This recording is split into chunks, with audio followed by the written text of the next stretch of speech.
Something pretty interesting about the markets is that my mentor said you don't have to be smart to be a good trader.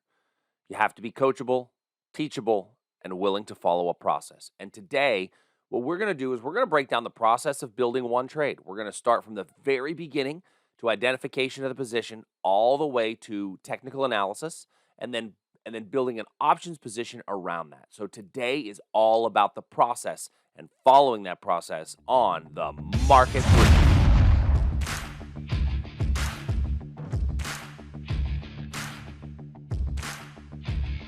So good morning, everybody. Hope you guys are having a great day. We're going to start off on the market brief today by taking a look at a heat map of our overall markets. And what the heat map shows me is it shows me the relative size of an individual stock to the entire index that it's a part of. So in this case, I've got the S&P 500 pulled up.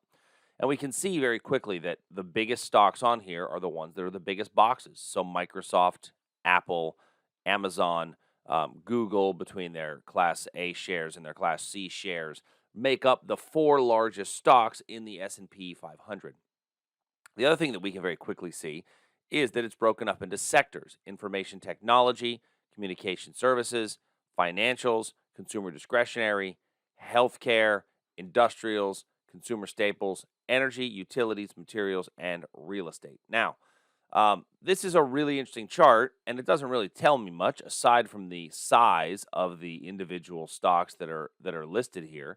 And so, what I'm going to do with this is just use this as a starting place. And when we analyze and build a trade, here's the most interesting thing that a lot of people don't realize: the stock itself doesn't really matter. The stock itself doesn't really matter. You got to have a good stock trade in order to find a good options position. But I can always find something to trade in any stock relative to an options position. And so that's what I figured I would do today. Is I would quite literally go at random, 3, 2, 1, and I'm going to stop. And I got Berkshire Hathaway as just kind of what I stopped on, and I'm going to use that as a random example. And and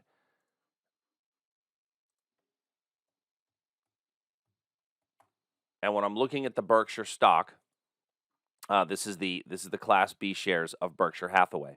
Whenever I look at a stock, the first thing that I do, and I've got a couple of drawings on here because I looked at this recently. So let me delete all those.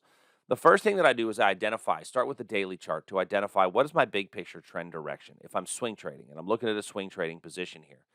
And when I look at my big picture trend direction, I start with swing highs and swing lows.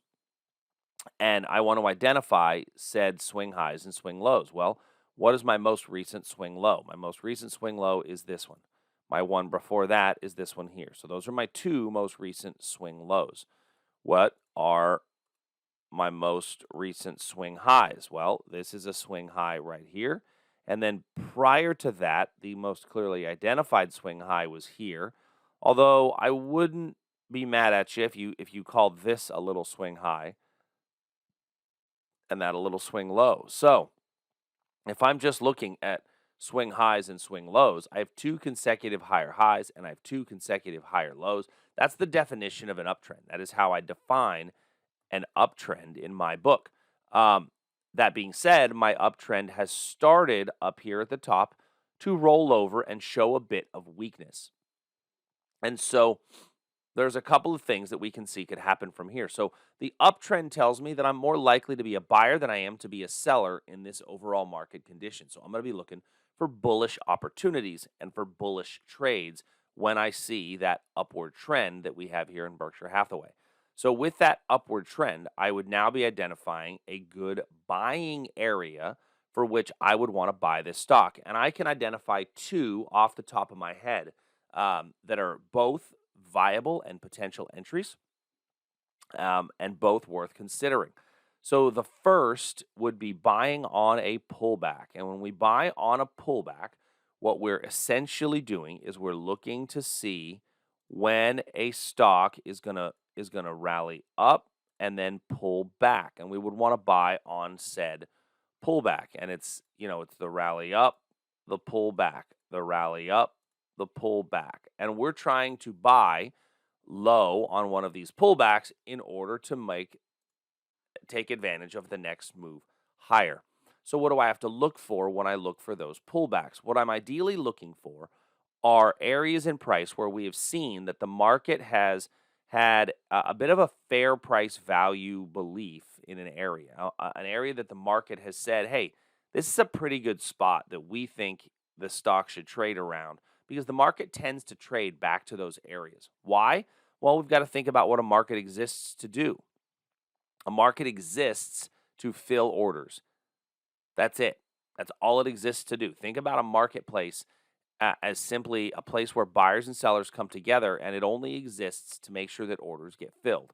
And so my eye immediately goes to this area right here as what I would call a line of control. We would consider this price a line of control, an area where the market in the past has shown to trade back to and reverse off of with a fairly high degree of consistency, right? So right there at 350, we've seen that we've traded back into that level, and we've hit that level with a fairly high degree of consistency. And the last time that the market had an area like this, I'd say that it was this area right through here, that it traded and hit that level a couple of times with a fairly high degree of consistency.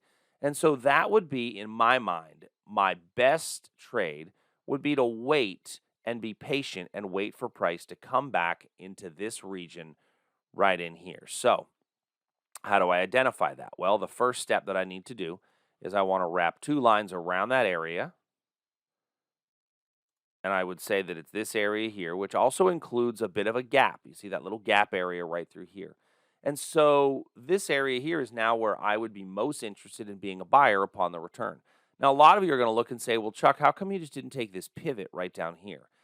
And while, yes, this pivot is probably a pretty valid area where in the past demand had exceeded supply, causing price to rally up, I wouldn't be interested in this level, because in order to get to this level, we've got to get through the one above. And I think the one above is actually a slightly better level due to the previous touches over here to the left and the $350 whole round number sentimentality. There's oftentimes sentimentality around a whole round number, and 350 is a pretty good whole round number overall. So if I've identified an area where I think I would be a willing buyer, I now need to decide, well, what would I buy? Well, the way that we do that is we look at our implied volatility. Now, this is a custom indicator. This is we call this the TAIV range indicator, TradersArmy implied volatility range. And simply what it does is it puts the last 1 year's implied volatility on a chart, and it takes it and says, what is the top 20%? Now, why is that important? Because if I'm in the top 20% of volatility, here is I want to be a seller of options. If I'm in the top 20% of my volatility. If I'm in the bottom 20% of my volatility, here's where I want to be a buyer of options. And if I'm in the middle of that range, this is where I would want to be a spread trader, right? So I'm going to want to be a spread trader if I'm going to be somewhere in the middle. And typically, if I'm in the upper half of that spread, I'm probably going to lean towards credit spreads. And if I'm in the lower half of that range, I'm probably going to lean more towards debit spreads. But really, I could be either one depending on the rules of my spreads and where we are in each one. But what that does is that essentially allows me to not have to think about which options trade that I would take in a particular situation. So for this particular situation, I would want to be a buyer of options. Now, you may say, well, Chuck, by the time price gets down to this level, we may be in a different volatility level. And I would completely agree with you. And so whatever strategy I look at from an options position today is really not all that big of a deal. It's irrelevant. I have to relook at it when price gets to that level. And so there's no sense in building an options trade off of something that's that far away. What there is sense in doing is putting an alert on my chart. And I'm a huge believer in creating alerts. So for this particular platform, which is Thinkorswim by TD Ameritrade Charles Schwab, I right-click on the chart. I go to Create Alert. And when I create an alert, it's going to tell me that when the stock is at or below the price that I clicked on the chart, 352.48, it's going to alert me. Now, how's it going to alert me? With a sound and with an SMS. So I have this set up to play a sound and to send me a text message if it happens during U.S. market hours. And so when I have that set up, I hit create. And so now I have an alert set up on this stock that if price comes down into this level during U.S. market hours, I'll get a text message. And then I can simply go back in and reevaluate the options position. I think that's one of the single most underutilized resources in any platform. Because how many times have you looked at a stock and said, oh, I think I want to buy it when it gets down there. And then you forget about it and you don't look at it. And then 3 weeks later, you saw that it hit your level and then rallied away from there for what would have been an amazing profit. And so I think that the use of alerts is a very important skill. So the other potential trade would be a breakout level above this area here. Now, why a breakout level? Well, when we talk about breakouts, we talk about the potential trade for getting long, assuming that I have A, multiple touches of a level, which in this case I do. B, I have room to run higher. And C, I'm in the direction of the predominant trend. Well, my predominant trend is up, so being a buyer would make sense on buying on a breakout. B, I have basing and multiple touches right before the level, which means that we're probably exhausting a lot of the sell orders that exist up here. And it gives buyers a chance to recollect themselves and get back in. And C, do I have room to roam? Well, I don't have a tremendous amount of room to roam because I have this area up here that can act as resistance. But when I go back further in time and I look at a weekly chart, I can see, well, that's an all-time high. If I go back even further, just to confirm that that is indeed an all-time high price. So if I've got an all-time high price and I'm of the belief that price, especially near an all-time high, if this truly is a strong breakout, will probably break through this level. But this, to me, would be a good area for a target one of a position. So in this case, I would call this my target one. But my belief is that we will run right through that target one. All right. My belief overall is that we would run right through that target one with a truly bullish move higher. And the market is kind of giving us that sentiment as well. And so that would be an area to look for a long position. Now, what do I do if I get stopped out? Well, if we break above there, my stop is simply going to go right about here. And I'm going to put that one in red. Call this the stop.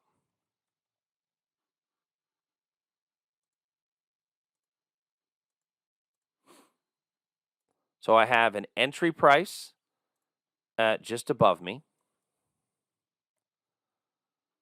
I have a stop just below me, and I have a target just above that. And so now I have got the parameters of my trade. Now, in this case, my risk is not going to my risk to reward trade here is not a very good picture. I prefer a reward to risk of at least a 2-to-1, meaning if I'm risking $2, I want to be able to make at least $4. And in this case, if I just duplicate this drawing, we are sitting at basically a 1-to-1 reward to risk, right? The distance between entry and stop loss is about the distance between entry to target. Well, the downside of a 1-to-1 reward to risk is that you have to be right more than 50% of the time. If I use a reward to risk that's not a 50% of the time, then I've got a much better chance of long-term profit potential because I don't have to be right as often. And so a 2-to-1 reward to risk is ideal. Doesn't mean that I'll only take those. Sometimes I will take a 1-to-1 trade if I really believe in the trend and in the setup of the position. So how can I minimize this exposure while maintaining this first target? Well, I've got to go to a smaller time frame. And when I move to a smaller time frame, I can go to an hourly chart, and I can move my stop to underneath my most recent pivot. So in this case, I would take my stop and I would adjust it, not by a lot, just by a little bit up into here. And this is my most recent pivot in Berkshire would be 359. So this is as tight as my stop can be. Uh, what if we get another little pivot before we break out, right? What if price comes up into here at some point today, chops around a little bit before then going higher? Well, then I could certainly move my stop up into this region here, right? Now, that being said, I don't think that that's going to happen because as I look at where we're opening today, we're going to open today somewhere between 360.15 and 361.60. So we're going to open up somewhere right about where we closed, right? So there's a good chance that we'll actually put in a lower low on this hourly chart, which doesn't bother me at all. The breakout trade is still very valid. And so while I've got this stop here identified, this is not definite. But I would say that if I do get in, let's say we get into this today or tomorrow, I'm probably going to still be in this lower portion of volatility. So now I'm going to be a buyer of an option. And as a swing trade, I then have to go look at my options chain. And on my options chain, this shows me all of my available options for Berkshire Hathaway. If I'm the buyer of an option, my rules tell me that I don't want to be in the trade any inside of 45 days of expiration, right? So anything that has less than 45 days of expiration is automatically disqualified. So all of these items over here from December 1 all the way to January 5 are already disqualified. So January 19th gives me 52 days. Well, I want to be out of it within 45. So that means that I can be in the trade for 7 days, 45 days to expiration. 52 minus 45 is 7. That would allow me 7 days to be in the trade. Do I think that the trade can hit my target within 7 calendar days? I do. I believe that it can. That being said, I think this thing could run a lot longer than that, and I'm okay turning a swing trade into a position trade if it's going my way. So I need to buy more time. So in this case, I'm going to go out to the Marches. And the March give me 108 days to expiration. That's a little longer than what I normally like, but it is going to be an okay opportunity. So then when I come into my options, we look at our call option positions, and I'm going to look at my deltas over here on the left, and typically my delta that I want to look for is about a 0.48 delta, 0.47, 0.48. That's typically going to be the high point of gamma, and I'm not going to dive too deep into that today, but essentially that is the option that has the best chance of accelerating the fastest. And so, yes, I'm buying slightly out of the money. I'm buying slightly out of the money. The stock's trading at 361. I'm saying that I'd be willing to buy the 370 call option. And the key here is that I've got a pretty good tight spread, 970 by 950, which means I've only got a 20-cent spread on here. So I would buy this. You're probably not going to get any better than 970 on this. And I've got 1,900 contracts of open interest, so plenty of open interest on this position. So I won't have a hard time getting in or getting out. And then my trade on this 970, I would only get into this if the stock trades above 363.42, right? So if the stock were to trade above 363.42. Now, in this case, my stop would be somewhere below 359. So if I look at this as it is today on a risk profile, my stop would be somewhere below 359. And then my target is somewhere up around 369, 370. So let's just look at that as an initial entry, right? I've got two what are called price slices, one at my stop and one at my target. And let's look and see the value of the position if we get stopped out in the first 7 days. So if in the first 7 days I get stopped out, I'm risking about $152 on this position. Now, where do I see $152? This little box over here on the left shows me the date on November 28th and the date on December the 5th, and I'm looking at December the 5th. In case I get stopped out in the first week, I'm risking about $159, $152, somewhere in that range dollar amount. What happens if I hit my profit in 7 days? Well, if I hit my profit in 7 days, you'd make about $404. So it does have, if it happens within 7 days, greater than a 2-to-1 reward to risk. I've got about a $400 profit to about $150 risk. And so to me, that's a very acceptable setup, a very acceptable trade from a reward to risk standpoint. Now, that number is going to change slightly when I reach my entry. And so I can do one of two things. Number one is I can simply set up another alert. And if I set up another alert, I would set my alert up to alert me when price gets above that level. And then I can simply come back in and replace my trade. But you say, well, Chuck, I'm working. I don't have time to do that. Okay. Well, if I'm comfortable on this position and I think that I like it, I can set my trade up all the way from the beginning that says, all right, well, if we get above 363.42, then let's get into that particular trade. And so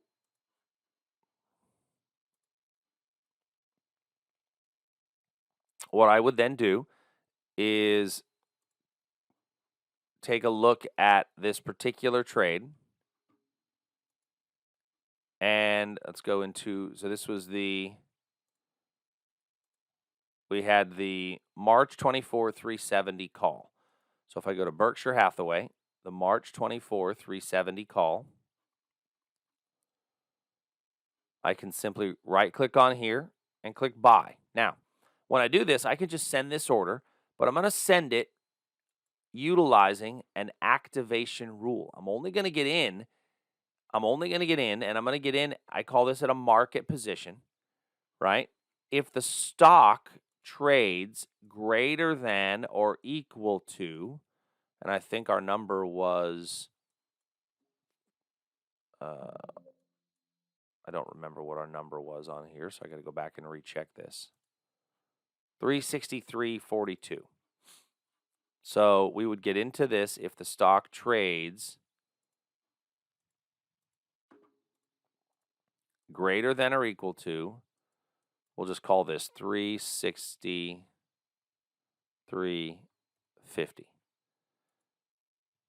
Okay? Now, that would be our setup. I'm going to cancel it if it drops below 359. If the stock drops below 350, we'll call it 358. If it drops below 358, I'm probably not interested in it, right? So now I've got a trade setup that says, all right, well, let's get into this position if it gets above that level. So now I could set this up. Oops, I can't actually, now that our market can't have a cancel condition. So delete those there. I can't have a cancel. I forgot I can't have a cancel condition on a market order. Okay. So I could send this order just like this. It's going to get me in if we get above that level. But now I wouldn't have a stop and a target in place, right? And I need to make sure that I have my stop and my target in place. So in this case, I would do a first triggers, one cancels the other. So I would trigger a bracket order on here, right? So my bracket order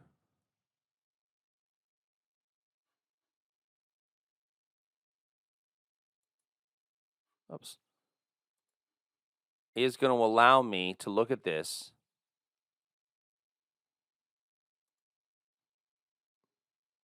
Oh, did I lose my order?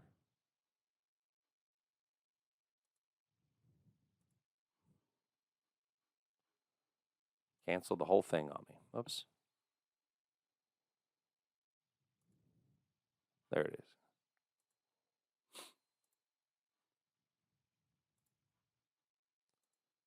Market. I have to put it back in. Greater than or equal to 363.50 is what we had said. Okay. So I'm going to put in first triggers, one cancels the other. So create opposite order. Create opposite order.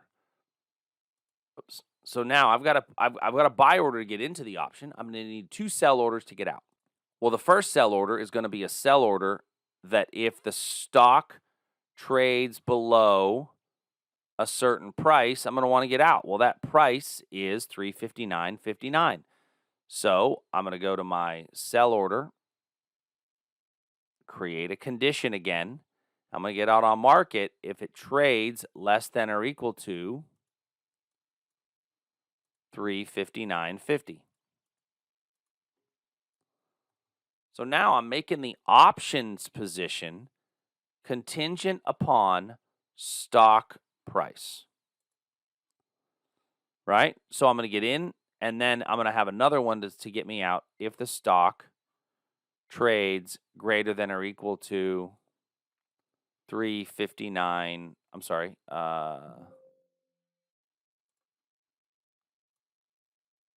369.67.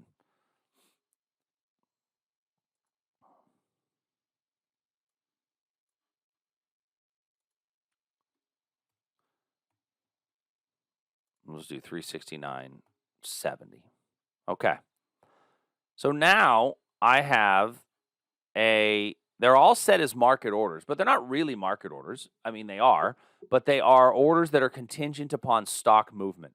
Now, my stop and my target will be set as good till canceled orders. Those are G, T, C orders, good until canceled. And these two orders are linked together, okay? Now, the account that I'm trading off of is a very small demo account, so you're going to see very basic commissions on here. And these are just I call this the off-the-shelf commissions from Schwab or TD Ameritrade. Your commissions will vary. But in this case, order number one description. I'm going to buy 100 shares of Burke at market, but I'm only going to do it if the stock is at or above 363.50. And then order number two description is to sell that same call, but it's triggered by order number one, OCO, and it's only going to do it if we're at or below 359.50. So the first order triggers the next two. Well, those next two orders, order number two and order number three, they've got descriptions and conditions. And the description is to sell the call, but the condition is if I'm below 359.50 or above 369.70. Now, this tells me my max profit is infinite and my max loss is 960, meaning the cost of the option. In reality, we've already done our analysis to say that our loss is significantly lower than that, but this is the absolute maximum loss if all should fall apart. And in this case, our commissions are 65 cents per contract. I've got one contract in place here. So this is a pretty good setup for this particular trade. And then we hit send, and now that trade is in the queue, right? So if that trade is in the queue, my next step on here, because I did say I think this is going to be target number one, and I only did one contract. Well, what I would prefer to do is instead of closing it out when we get to here, I'm going to right-click and I'm going to create another alert. That if we get above there, I'm probably just going to move my stop to break even and cancel my stop and my target, move my stop up to break even, and then get rid of the target and manage the trade a bit more effectively, because I want this thing to keep making money as long as I can, right? And so then we would move our stop, adjust it accordingly. Now, this is just one example of a way to manage a trade. And I apologize for the length of this video, but I really thought it would be good for everybody to kind of see how do we identify, set up, and manage a trade the whole way through. So if you have any questions, as always, shoot us an email, support@tradersarmy.com. Hope you guys are having a great day. I will talk to you soon. See ya.